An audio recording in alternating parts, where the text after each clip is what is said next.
good afternoon to everyone joining us wherever you are today, and welcome to this CARMA webinar, Perceptions of AI, Hype, Hope or Harm.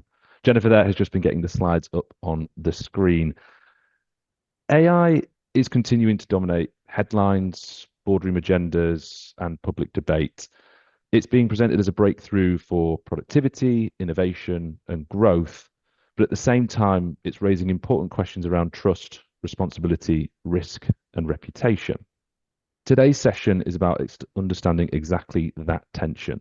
We'll be exploring findings from CARMA's latest global report on the perception of AI, looking at how AI is being framed in media coverage, how audiences actually feel about it, and where the gaps between media narratives and public sentiment are becoming most important for communicators. My name is Ryan Bolter. I'm a senior business consultant at CARMA, and I'm delighted to be joined by a few of my colleagues here at the business. We've got Jennifer Sanchez, Insights and Consulting Director, who actually authored the report that we're looking at today. We've got Carly Sackis, who's Chief Insights Officer at CARMA, and we're also joined by Maria Talakina, Insights Director at CARMA. Together, we'll discuss what the findings mean across different regions, how trust and concern around AI are evolving, and what communications professionals should be thinking about now. In terms of the format, Jennifer will begin by walking us through some of the key findings from the report.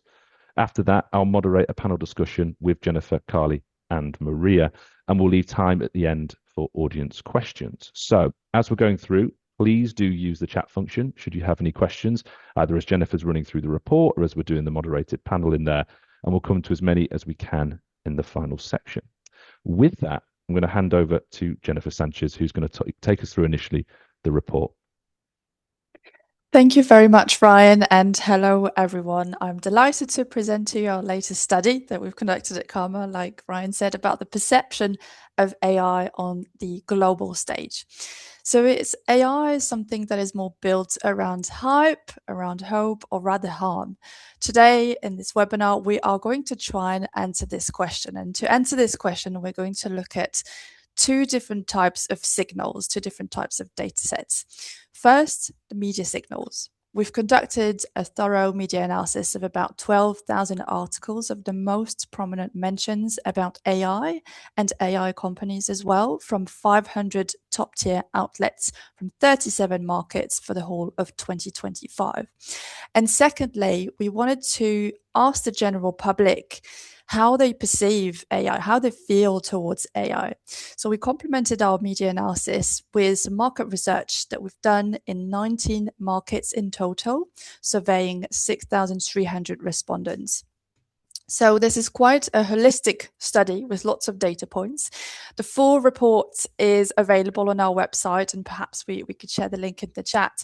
But today I'm going to walk you through a selection of some of the most important slides, which I think any PR and comms practitioners should be aware of.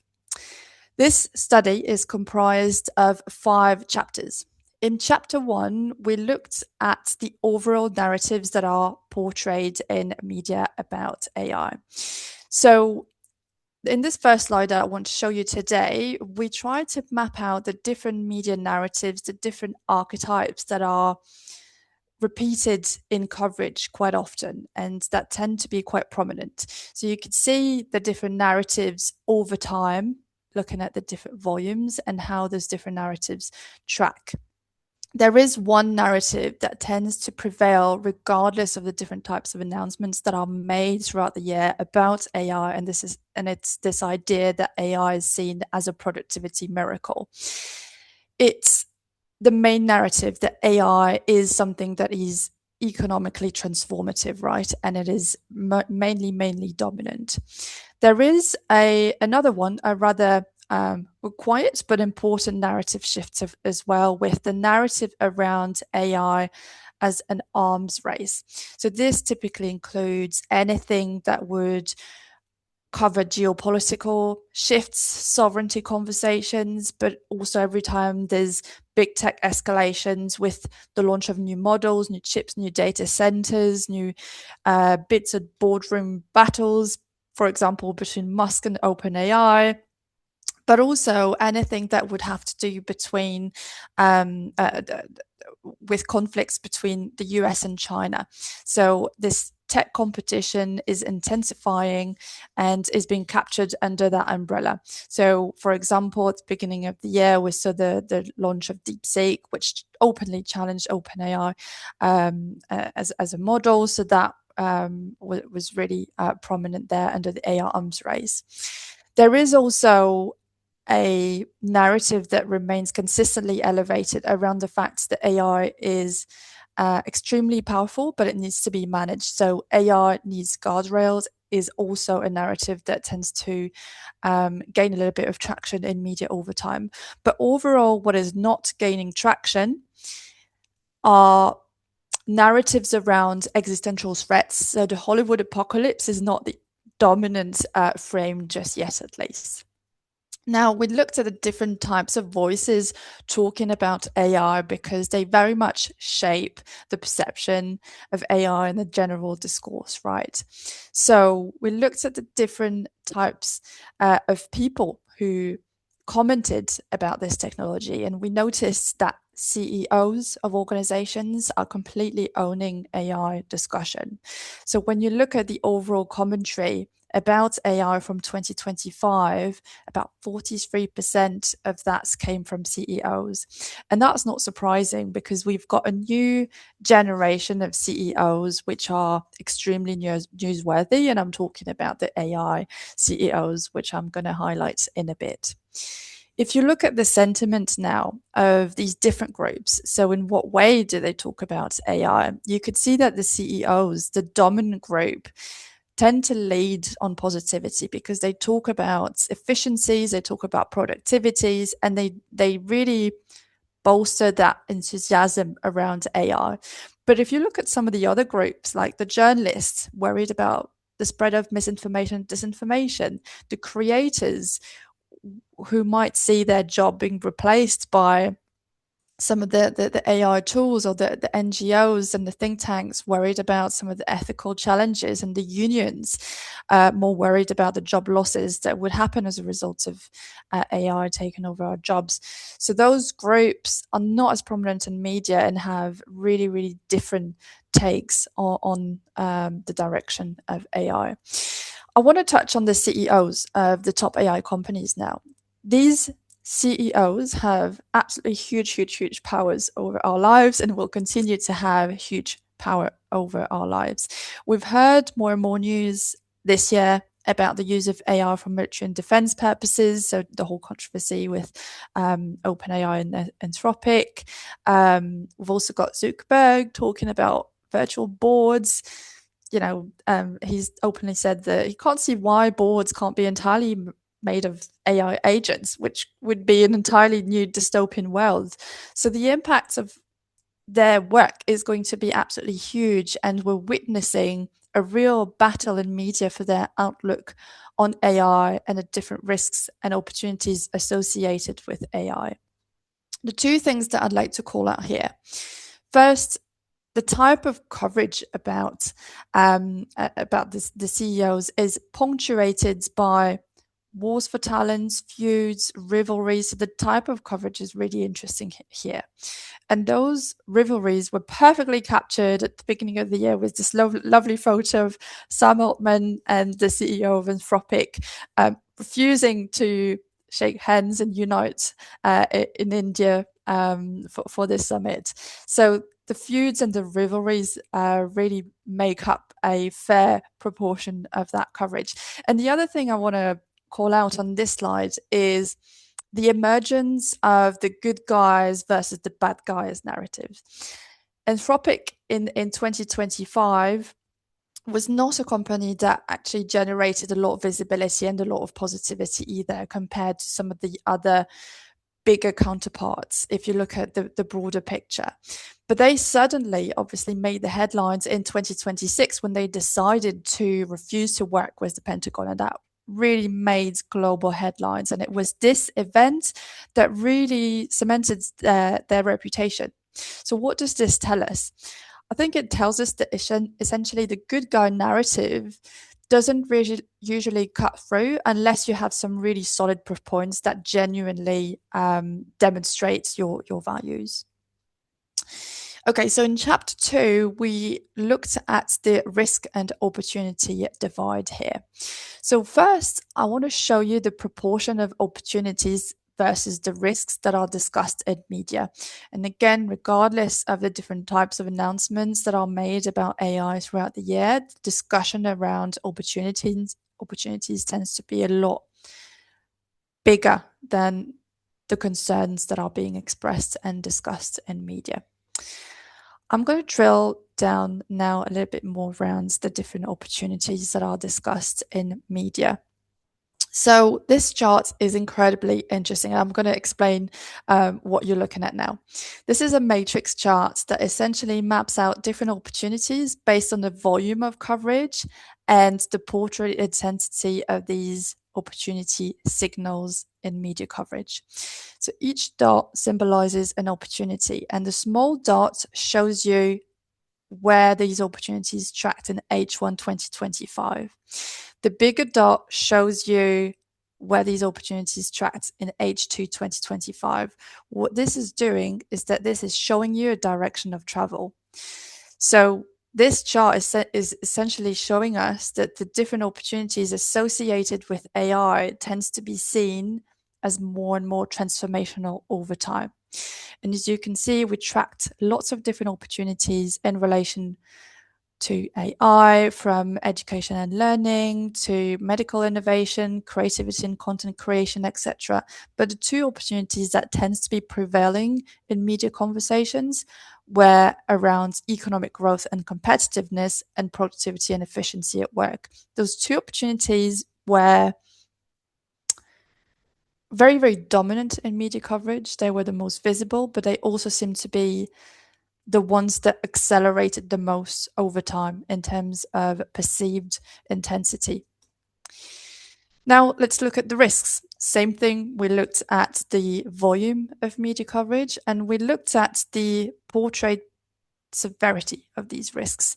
So how are the risks tracking in terms of anxiety levels or active concern levels or active risks levels? Again, each of the dots symbolizes a risk. What we are seeing here is that the risks are becoming riskier in the eyes of the media. So you could see that there's almost a little bit of polarization here, where the opportunities are seen as more and more transformational and the risks are seen as riskier and riskier over time.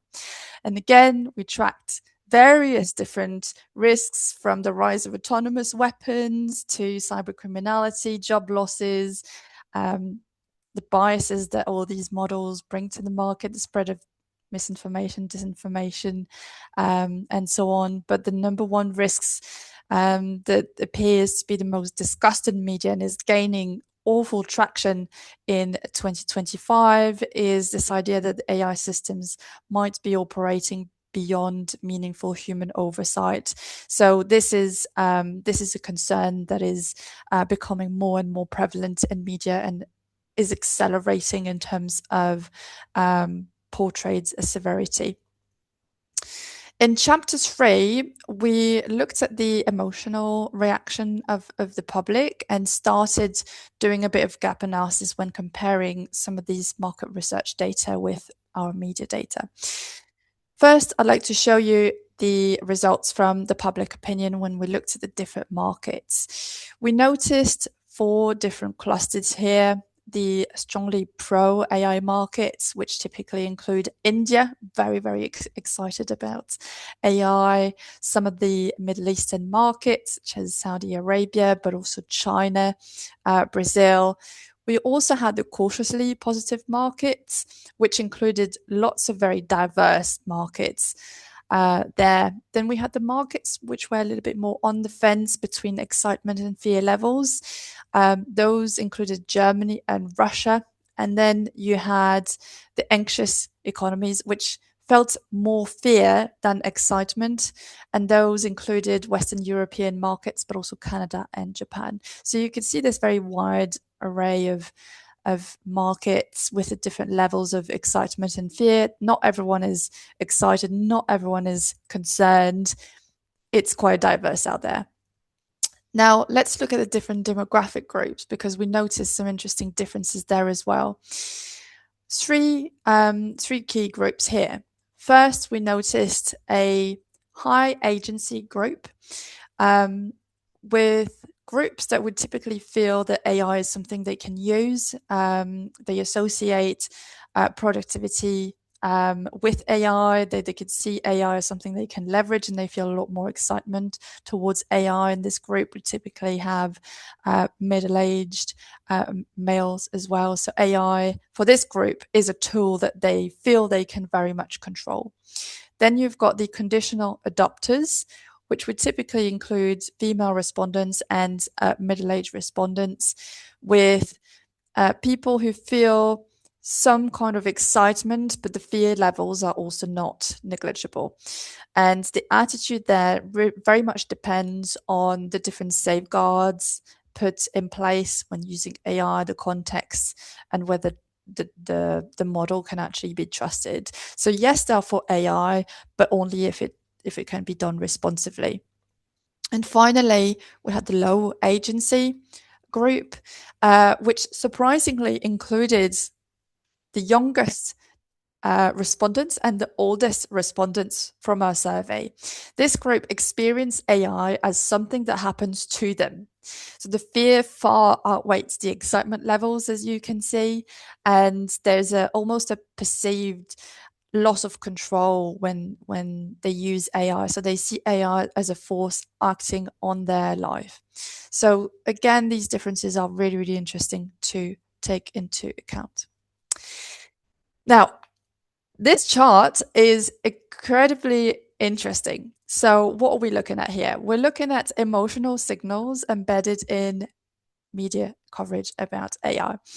So to be transparent with you, we actually use LLMs, we use AI coding to analyze all this coverage about AI. So we asked the AI to go and score itself about its own perception around the world, but we challenged our coding capability to try and understand if they could capture some interesting data around how certain readers would feel as a result of reading specific articles and reading specific headlines.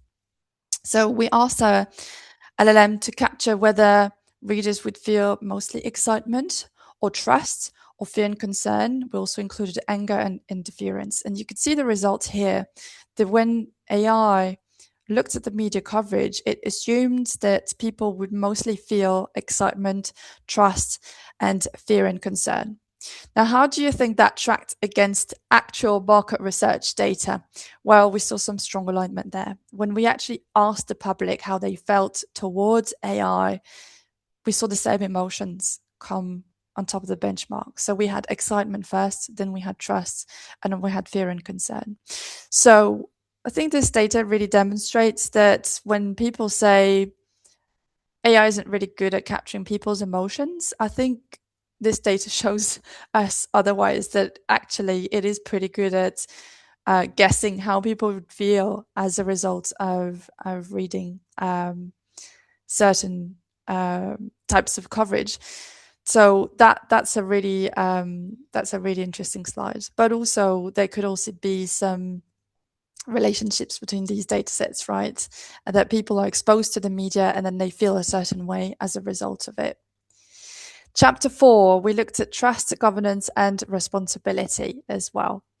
So in this chart, in this overtime chart, we wanted to understand the different mentions around how the media perceive the responsibility for the direction of AI over time, and the different entities mentioned that are responsible with the direction of AI. And you could see that, and surprisingly, the AI companies and the developers are the entities that are the most discussed and seen as responsible for the direction of AI over time, which makes perfect sense.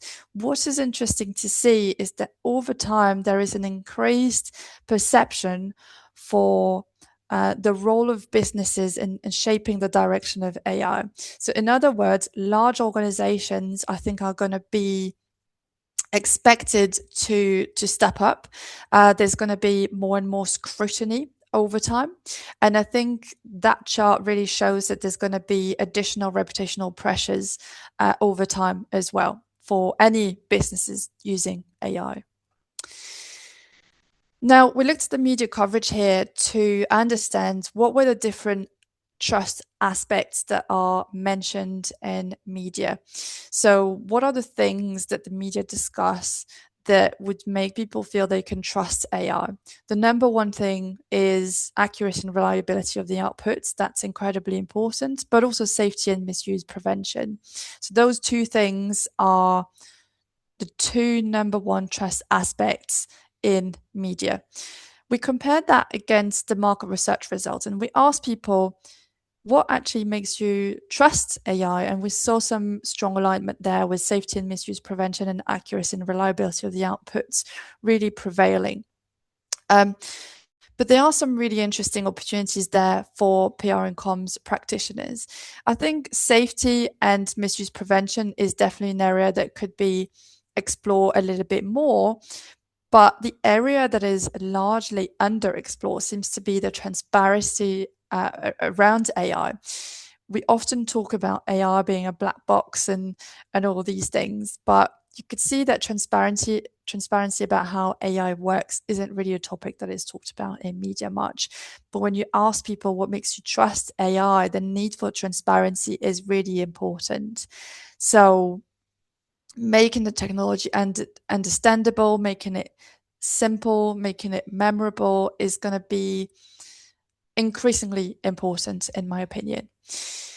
We also looked at the governance topics in media, and you can see that regulation and ethics are two topics that tend to come up quite often in coverage. But I wanted to draw your attention on the topic of transparency again, linking that previous charts that I've showed you. So if you want to talk about transparency more, look at the coverage that we are seeing here. Look at the sentiment. Transparency tends to generate a lot of nuanced coverage. So it is definitely an area where there are some opportunities, but also if you do decide to become more transparent, you're going to have to be really careful about how you communicate about this transparency. This chart really shows you that, yes, there is a need for transparency, but if you do decide to talk about transparency, you need to be doing it really authentically and credibly as well. Then we looked at the distrust drivers in media coverage. So what are the things that that would make people distrust AI in coverage? Mainly the fact that, again, AI systems might operate beyond human oversight. Do you remember that risks matrix that I showed you? So this is the number one risk that is the most talked about in media. We cross-checked that data against the market research results, and we noticed some really interesting differences there. So you could see that the media isn't really quite aligned with people's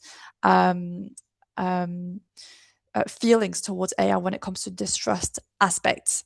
And again, I think there are some interesting opportunities there for PR and comms practitioners. If you look at the number two things that make people distrust AI the most, we're looking at cyber criminality, hacking, AI-enabled fraud, which is the number one concern according to global audiences when it comes to AI. And the second thing is anything that has to do with misinformation, deepfakes, and election interference. It's almost like people are really concerned about losing a sense of what's real, what's not, and not being too confident about whether what they're looking at is actually real. And if you look at the presence of these two topics in media coverage, they are, again, a little bit underrepresented. So again, I think that could really benefit you to make an impact and differentiate yourself in the right ways. And finally, in Chapter 5, Business Confidence and Investment Signals, we wanted to look at coverage that was a little bit more focused around business. So if you look at coverage about AI and look at the different business implications associated with AI, the number one topic that tends to be the most recurring topic is anything that has to do with adoption. So organizations are adopting AIs at fast pace, and as you can see, overall, it is quite a positive story to push. And then the second most prominent business implication when it comes to AI is anything that has to do with investments. There's been big stories with valuation headlines and so on, and investment coverage tends to be really positive, as you can see, and so that's why various different large organizations tend to push for these stories out there. And finally, the different AI use cases that these organizations are talking about the most. Mostly businesses and organizations are talking about AI in the context of innovation and operational efficiencies. Remember that opportunity slide that I showed you with the different productivity gains that could be leveraged with AI. There's also a lot of conversation around AI supporting decisions, supporting analytics efforts internally, supporting with content creation and customer service as well. So there's lots of different AI use cases that are discussed in media coverage. There's many more slides in the report, but in the interest of time, I'm just going to skip straight to the implications for PR and comms professionals. So what could be some of the potential implications for you all? First of all, I think we're going to have to move beyond hype and really anchor messaging in oversight. Remember, the dominant risk narrative is around the loss of control. So our clients are going to have to give really clear communication around things like governance frameworks and human oversight and accountability mechanisms. All of these things are going to be absolutely critical. Then organizations are going to have to address the media and audience trust gap here. The media tends to overestimate positivity a little bit and tends to also underestimate audience concerns around cybercrime and misinformation. So comm strategies should really proactively try to address fraud prevention and safety. You probably want to, going forward, empower credible voices beyond the CEOs. The CEOs, they drive visibility, they drive positivity, but perhaps the over-reliance on the executive narratives could risk fragility. So you might want to think about incorporating some independent expert voices in your narratives, perhaps some technical leaders or operational stakeholders. Those voices could really help strengthen your credibility over time. You also should absolutely localize your messaging by market maturity. The high growth markets may respond to transformation narratives, for example, but the European audiences might require more nuanced narratives around, for example, stronger governance emphasis. So you need to be aware of those differences. You need to speak directly to the generational anxieties as well. Remember that chart with the under 20s and the over 60s feeling more vulnerable. So organizations should really emphasize empowerment, digital literacy, and human control rather than inevitability. Then the topic of inevitability, you should absolutely reframe AI from inevitability to responsibility. The next phase of AI comms is not going to be won by scale or valuation headlines. It is going to be won by demonstrating real leadership, real stewardship, transparency, and long-term societal alignment. So AI, hype, hope, or harm? The truth is that it's a little bit of all three. The hype reminds us to stay critical. The hope reminds us of the potential. And the harm reminds us that there are some risks that can be absolutely critical to what we're trying to achieve as organizations if not managed correctly. So that's it from me for this presentation. Thank you for listening. Thank you very much, Jennifer. And we're going to move into the panel discussion. Before we do, though, I just want to flag that the irony is not lost on me that I told people to put their questions in the chat and then the chat function was disabled for attendees. So hopefully, if you had a question as Jennifer was speaking, you've remembered it. And as that chat function opens up in just a moment, you will be able to pop those in as we go through the panel discussion. And I know that Reese is also going to put a link to the report that Jennifer was talking about there in that chat function. So in a few moments, that should open up. So feel free, if you've got any questions, put them in the chat. But we want to turn to a short panel discussion, really following on from that report run through. Now, Jennifer, you've given us really the macro global view that the report is looking at. For the benefit of the audience, we're very lucky that we've got people based in different regions here. Carly is based in Australia, Maria is based in the UAE, Jennifer, like me, is based in London. So we can get those different regional perspectives here. I want to start with you, Carly, and just could you say a few words about the perception of AI in the APAC region specifically? Yes, thank you, Ryan. And Jennifer's research looks at all of our markets. And I think that that's one of the strengths that we can see. There is no opportunity here unless you understand the nuances in all of your markets. From an APAC point of view, it differed a lot from the West in terms of trust and positivity for AI. We saw in those charts that India and China strongly pro AI, see themselves as, potentially owning that AI race, winning it, especially China, seen from outside as a very, very dominant player. Positivity was strong from markets like Australia, Indonesia, South Korea. But as Jennifer's pointed out in her implications, specific markets like Japan, holding back a little bit, quite reluctant to embrace AI wholeheartedly without that governance layer, without those guardrails, without that respect for, well, how are we going to use that and how are we going to control it? So in terms of any organizations, trumpeting the positive benefits of AI in Japan, that really needs to be a nuanced conversation to understand those fears as well. I love South Korea. I love everything. I love the cultural influence we're seeing from South Korea. But if you have a look at South Korea specifically, you can see this continuation of a trend that they will never, ever. They're always out in front with technology. They had the highest internet penetration of any market in the world 20 years ago.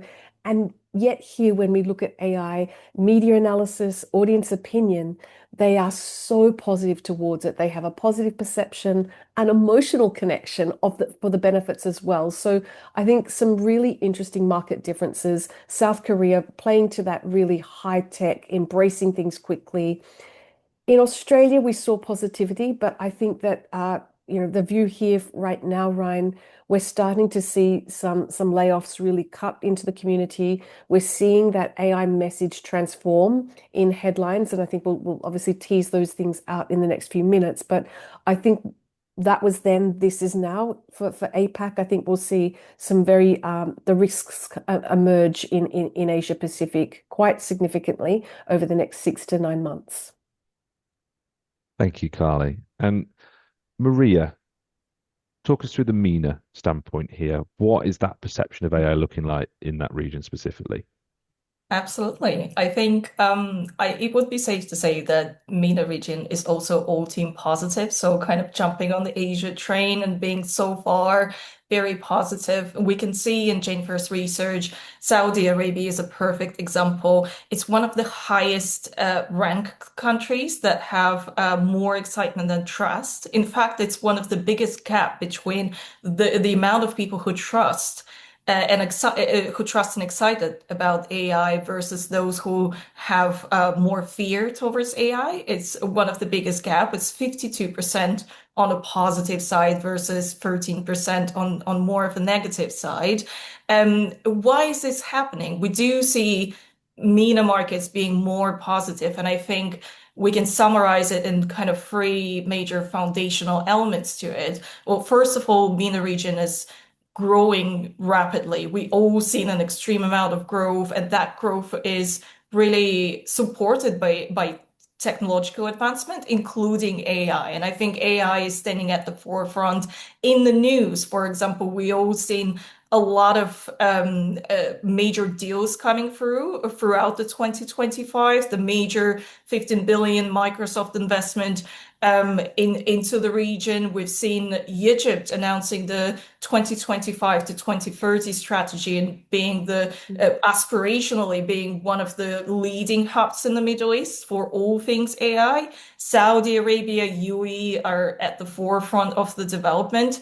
For example, UAE is the first government so far that actually uses AI to write and amend the legislation. And also within the 2 years, they plan to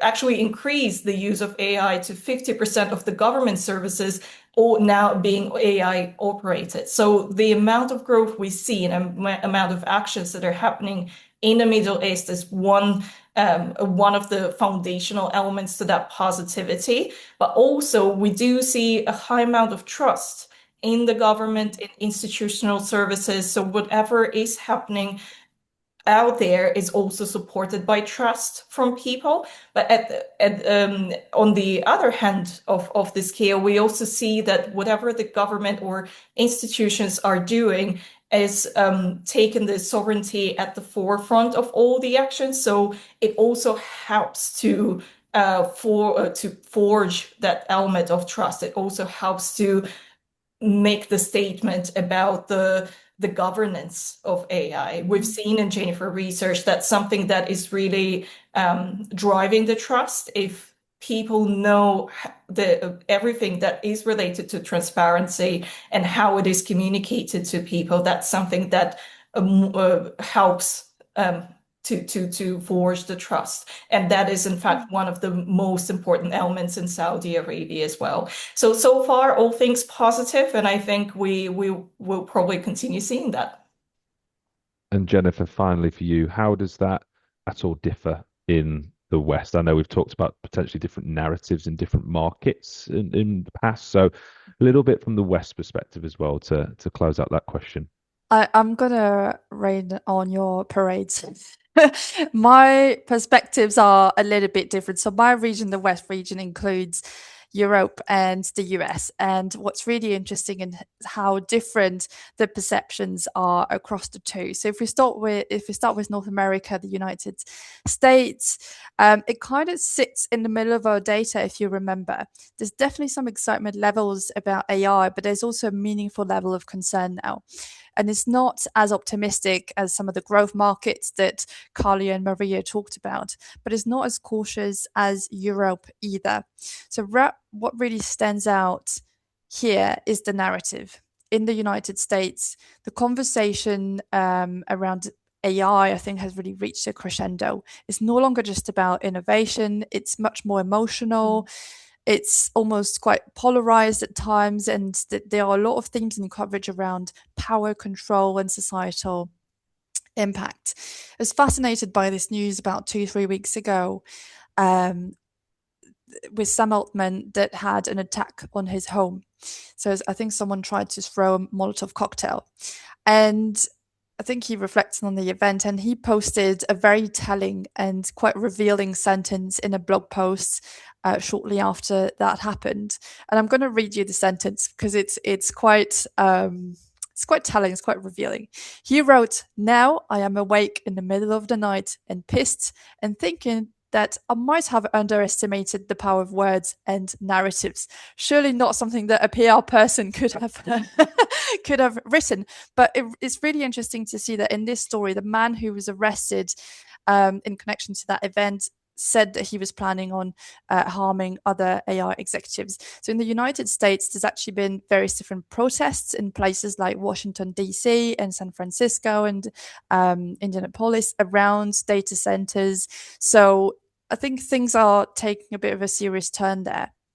And if you compare that to Europe now, the tone is a little bit different. It's much more measured. If you remember my slide with the different markets, the different levels of excitement versus fear, Western Europe has some of the highest levels of fear globally.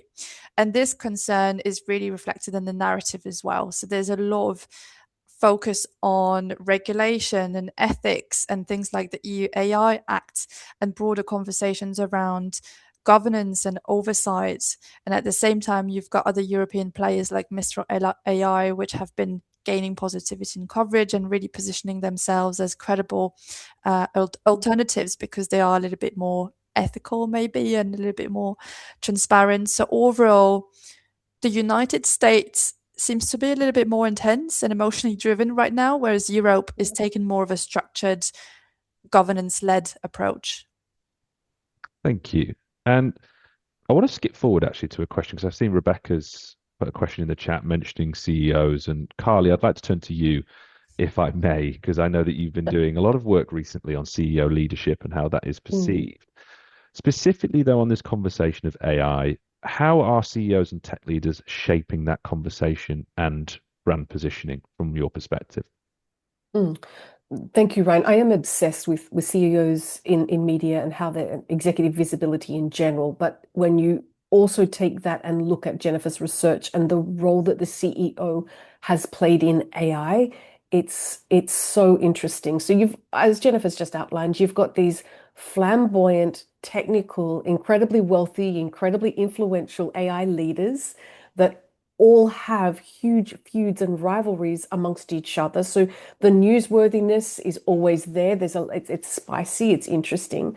But then you have at least 43% of all of AI coverage being shaped from a CEO. And corporate CEOs have led from the front. They have told the story. And I think this is an incredibly interesting phenomenon. I think it's Jennifer, you said that you expected that, but actually I thought it was quite a revelation from the research that they're so dominant and they are so positive. So from the research, Ryan, CEOs have shaped that AI approach in a completely positive, what it lends us in terms of efficiency, productivity, gains to corporate entities. I do think this is going to face some headwinds as we go forward. I think that the role that the CEO is playing, we're far too concentrated on the voice of the CEO within corporate communications. We need to have depth in that field. We need some technical experts to come out. We've had some starting, I'd say, the tipping point of a backlash towards that CEO leadership of that advocacy for AI without the drawbacks. The recent example in Australia around Atlassian, the Financial Review here has headlined their AI layoffs as AI washing, that the layoffs are due to bad management, not AI. And I think that there's quite swiftly been a change in who's telling that story. It's gone from the owners and leaders of Atlassian to the people and culture team. So I think we're going to have to widen that field. I think that as we understand more about AI, the story is going to become more technical. So we'll want our technical voices, that expert leaders that Jennifer pointed to, will want the narratives and the stories and the information being shared by those voices as well. So very interesting landscape, Ryan, as we head into the next part of 2026. I think there's going to be huge changes in the role CEOs play publicly on AI. And I think it can only benefit PR and comms teams if they deepen the field. It's almost as if you predicted my next question. Landscapes predictions for the year. We are obviously going to do a follow-up report to this. This is a look at 2025 at this point. Carly, if I can stay to you, then I'll go to Maria and Jennifer. Throughout 2026, can you share any predictions for the perception of AI? I know you've started to touch upon that a little bit, Carly, but as you look to a future iteration of this report, what are your predictions, the perception, adoption, so on and so forth of AI? Yeah, I'm looking forward to the point where we can see Jennifer's research and how that has shifted. That's obviously the most exciting part of research when you're seeing shifts over time. I think we've seen a wholehearted sort of positive story in 2025. We've seen it being dominated from CEOs and leaders. I think that we're going to see a multitude of other stakeholders coming out, more creators, more from Hollywood, more from creative industries, more from unions. I think that we're going to see a completely different stakeholder landscape in media coverage. I also think we're going to get frustrations with layoffs. We're going to that discussion about a universal benefit scheme? What are we going to, is it going to look like a 3-day week for all of us? What does work look like? I think we'll need to have a lot more, I want to have a really big exploration into how that's being perceived in all of our markets, Ryan. I also think that moving forward, we were really celebrating using ChatGPT and the wins that we can get from Perplexity and the LLMs. But the fact that they're used by military and that they are being used by military right now in most of our markets is a bit of a reckoning for, I think, for people, for the public. And I'd like to see whether that has had an impact on the way people perceive AI companies, but also an impact in the way they use AI impact. Does it have a filtering mechanism? Are we going to filter what we put into LLMs as a result of seeing how closely they work with governments and defense departments? Maria, big question, I know, but predictions. Predict the Yeah, future for us, I year think ahead. one thing that Kawi just said, and I think that's also triggered me, and I think that's such an interesting point about the use of AI by the military and how it will then influence perception and framing in 2026. That's, I think, one thing that I would like to watch as well. Obviously, Middle East right now is a little bit turbulent.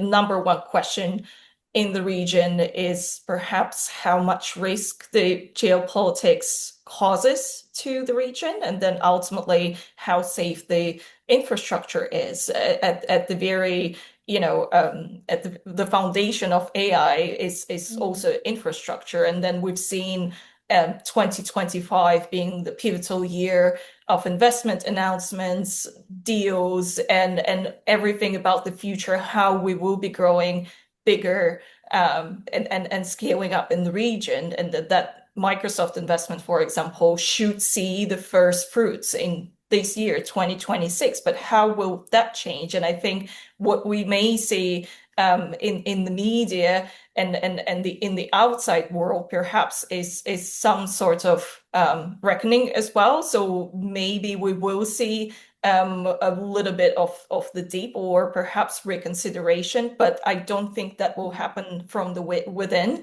Again, underlined by sovereignty, underlined by the strong foundation that is there in the region. I don't think inside it will stop, and that will potentially implicate that the sentiment from the public will remain positive. But also, it depends on what kind of audience we will be talking about in the future. If we are talking about the general public, there's one side of AI that perhaps is seen more rather than businesses, rather than all the other stakeholders, including the military as well. So it will be an interesting question. I think it might be a little bit more polar in 2026 between what is happening outside and how it impacts the region versus what is happening inside. And that perhaps might be more unstoppable than the other. Thank you. And turn to you, Jennifer. What do you expect to be writing about when you're doing this next version of the report? Can't wait for it. I agree with Carly and Maria, and I think the big shift is going to be around the move from hype to proof. So more companies are going to talk about the quantifiable impact of AI. Like Carly said, for a while it was quite aspirational and there was a lot of hype, but now we've started to see some concrete examples, real efficiency, some cost savings, some productivity gains. And in early 2026, so that's why I really need to update this report, around a quarter of the S&P 500 companies have referenced measurable impact in their reports. So that's why I think it's a big jump year on year, and we might see more of this in 2026. But I think what's interesting here as well is the level of specificity. I'm quite close to the finance and automotive sectors, and I'll give you just a couple of examples. JP Morgan, they are consistently super visible in coverage, talking about efficiencies, about how they're making the trading floor more efficient. There's also Bank of America, which I've been talking about. using AI to reduce the need for large coding teams. There's also BMW, so a completely different industry, which have been using AI for manufacturing purposes. So things like quality control and predictive maintenance to reduce defects and improve efficiency. So all these things are really, really cool. So I think the narrative is going to be definitely becoming more tangible, more outcomes driven, and we'll see a real shift in perception from what AI could do to what it's actually delivering. And that's obviously going to be key for organizations to build trust around those outcome driven narratives and build a credibility as well. Thank you. And final one before we turn to some of the questions that we've got in the chat. We've obviously got a lot of PR and comms professionals attending this webinar, and they're probably wondering what should they be doing differently. And I know, Jennifer, you touched upon this in the report, but Carly, I'll turn to you first, then Maria, then wrap up with Jennifer here. What should communicators be doing differently when it comes to AI? Two things. I think that the number one thing, and I'm speaking from an Australian perspective because it's been playing out in headlines over the last few weeks. We've got to address AI washing. That's now making headlines. I think it's going to have to come back to the table, talk about what the message is, who those stakeholders are, and understand how your audience emotionally connects to AI stories. I think hopefully this research helps to inform that planning, Ryan, and hopefully what we'll continue to do will help PR and comms have a data-led approach to it. But I do think it's at that tipping point now where you're going to have journalists that are going to call AI washing. I think that this story from the CEOs, as I've said, we want a more diverse group speaking about the technology and the implications. I think that's what I would change. Really try and look in your organizations for those strong technical leads that may need media training, that may really be able to, that are closer to the technology, that could be a very, very compelling voice when we're starting to all understand it a little bit more and we need to go on a deep dive. And Maria. I think from my end, I don't want to steal the spotlight as well. Jennifer has those beautiful 8 implications for the communications practitioners, and that is, to me, is a core. If I could also twist the question a little bit and maybe say on what professionals should do a little bit more, one thing that we see consistently is how consumers use AI, how public uses AI, and that also is an implication. In one of the studies that we've done globally as well, there's 66% of people, for example, that used AI to research something about the country. That indicates that ultimately AI is one of the assets that influence the national reputation. And now we're talking about a very serious and a big thing, how a nation is seen or how it is interacted with. It's also down to the likes of ChatGPT, Perplexity, or Gemini. And so that could be an instrument for communications professionals to influence, to work with, and really utilize in their own favor. And we're not talking about just the national reputation. It could be absolutely anything. It could be a consumer company, any company from different fields. But we do see an increase of use of the likes of ChatGPT in how people search or consume information about products, about nations, about tourism destinations. And that is an instrument that should be used more. And to you, Jennifer. I completely agree with you, Maria. So what can communicators do differently? From my point of view, move away from hype. Like we've said, I think all of us have said the same thing, but slightly different angles, and really lean more into responsibility. If you look at the report, there's a clear underlining concern around loss of control. So it's not enough to just talk about what AI can do. You also need to show how it's being governed and how it's being managed effectively. There's also a bit of a disconnect at the moment. The media coverage tends to be quite positive, but audiences are a little bit more worried, especially if you look at things like cybercriminality and misinformation. So again, be responsible, address those concerns, because if you don't, there's a risk that it can start to feel like you're a little bit out of touch with what people are thinking about. And you need to do this consistently, right? You shouldn't show up in big announcements and talk about AI when you make these or have these big moments. You need to have a very steady, credible narrative over time that you can build on and that you can adapt to different markets. So that beautiful matrix with all the different markets, you need to make sure that you adapt those narratives to the right audience. So overall, be more grounded, be transparent, be responsible, and be closer to what audiences are actually thinking. Thank you very much. Now, with 5 minutes to spare, there's a couple of questions I want to turn to in the chat. We've had a couple that are related to specific sectors. So how does AI work in terms of travel and the aviation sectors? And also a question here about the logistics sector as well. More of a yes, no, I suppose, at this point, really, Jennifer, when it comes to future iterations of the report. Will there be room, will there be scope there for more sector deep dives in terms of that AI perception beyond the macro? There is actually a sector slide in the report. Sorry, I didn't have time to include it, but there is a mobility sector specific deep dive. There are more sector data points that can be leveraged. So absolutely, we've got the data at hand. If this person would like to have even more data, feel free to get in touch and we can explore the coding. But there is in the full report more data looking at sector specific insights. Perhaps one from Maria here, a question that's saying there seems to be a focus on Saudi Arabia in the report. Does that suggest a stronger focus from Saudi Arabia on AI compared to UAE, compared to Qatar? What's the explanation? Absolutely. Well, first of all, within the GCC, if we're talking about GCC, obviously Saudi Arabia is one of the biggest markets. Saudi Arabia is a part of G20, so the market research element of the survey takes into account G20 global markets, which UAE is not part of, or any other Middle Eastern markets. It doesn't suggest that Saudi Arabia has much more focus in it. It's simply how we sample consumer or public opinion.